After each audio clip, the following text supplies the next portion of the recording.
साहेबांची न होत देता आपली आणि त्यांची मिळून करू. त्यावेळेस साहेबांनी सांगितलं बिनधास्त करा. त्याच गोष्टीसाठी आदरणीय बसवराज साहेबांनी औषधाचे निलंबनाची कार्यक्रम केले. तेव्हा सभागृहात असेल की आम्ही लक्षात वापरले होते अध्यक्ष उपाध्यक्षाचे.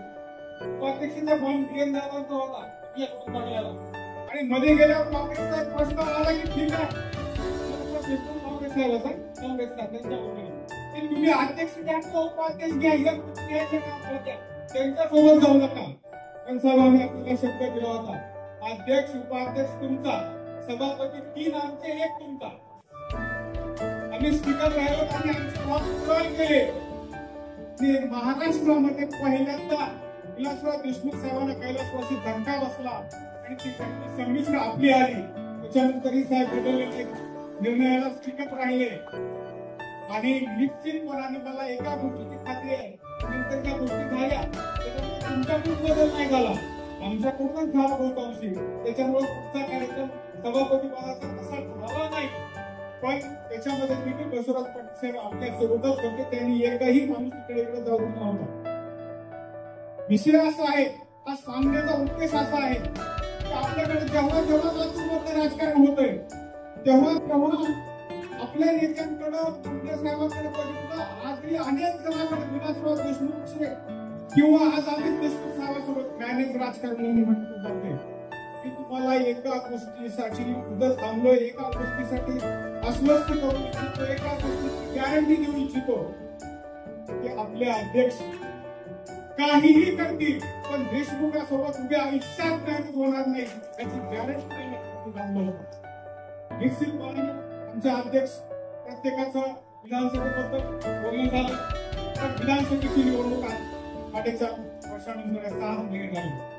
आता निवडणूक आहे तुमची आमची कार्यकर्त्यांची आणि आज जे सांगितलं जातं तो रेशो असा आहे की ज्या ठिकाणी जो रेटिंग आमदार तो 60% जागा लढवतो, 60% कमिटीला मिळतील, 20% मित्रपक्षांना मिळतील.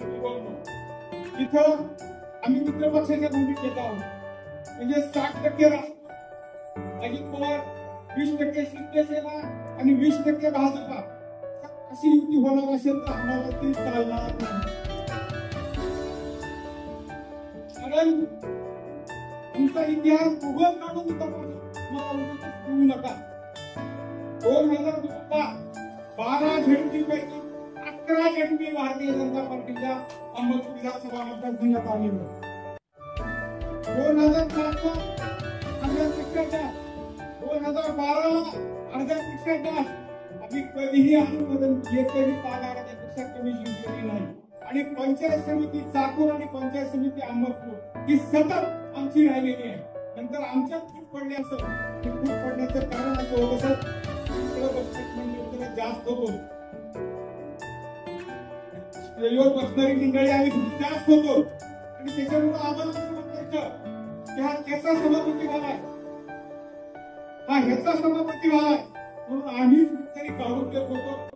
संख्या थोडी ओढावली आहे.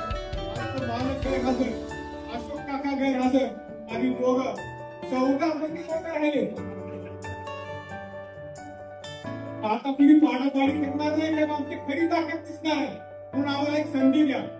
स्थानिक स्वराज्य संस्थेच्या निवडणुकीमध्ये आपण जो निर्णय राहणार आहे निश्चितपणे आम्ही पक्षाचा अध्यक्ष राहून काही करणारे नाही. पण आमची भावना सांगितली निश्चितपणाने कार्यकर्त्याला न्याय देण्याकरता या विधानसभा मतदारसंघात भारतीय जनता पार्टीवर पोटेन्शियल आहे आणि त्याने दाखवून देऊ की आम्हाला साथ द्या. तुमच्या निर्णयामध्ये आम्हाला निश्चितपणे खात्री आहे की हमेशा भारतीय जनता पार्टीचं हित हे सर्वोपरी ठेवणार आहे. आणि तुम्हाला अध्यक्ष का केले मला माहित नाही. तुमच्या भागामध्ये खेड्यावाडीमध्ये जे कार्यकर्ते येतात ते सांगतात आम्हाला, आमचं मत नाही ते. आता रिझर्वेशन उठणार आहे लोकसभेचं, रिझर्वेशन उठल्यानंतर मग आपल्याला होणारा खासदार जो पाहिजे होता तो आज अध्यक्ष केलाय.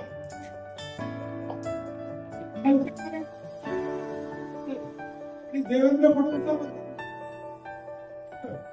काय करणार त्यांनाच माहिती. पण त्याच्यावर होणार असेल तर आमच्याकडून तुम्हाला लाख शुभेच्छा राहतील. आणि आता चंद्रप्रकाश सांगत होता की कालच्या लोकसभेमध्ये जिल्हा परिषदेची लीड अहमद विधानसभेची होती, त्याच्यामुळे आम्ही पुढे होतो. तर ते मागचं झालं आणि लोकसभा जर काढल्या त्याच्यामध्ये आम्ही 1, 2, 3 नांदेड लोकसभामध्ये असतो ते पहिल्या जिल्हा परिषद 1, 2, 3 मध्ये. लातूर मध्ये काढलं तरी आम्ही पहिल्या 3 मध्ये असो आणि 3च्या खाली कधी जात नाही. आणि तुम्ही जर कधी लोकसभेला आलात तर तुम्हाला आज शब्द देऊन जातो की 1 नंबर जर आहे तर आम्ही थोडं दाखवायचं. कार्यकर्त्याच्या निवडणूक आहेत, आम्हाला न्याय देण्यासाठी आपण काम करावं एवढी विनंती करतो. आपल्याला भविष्यात उत्तरोत्तर प्रगती हो. थांबतो. जय जय महाराष्ट्र.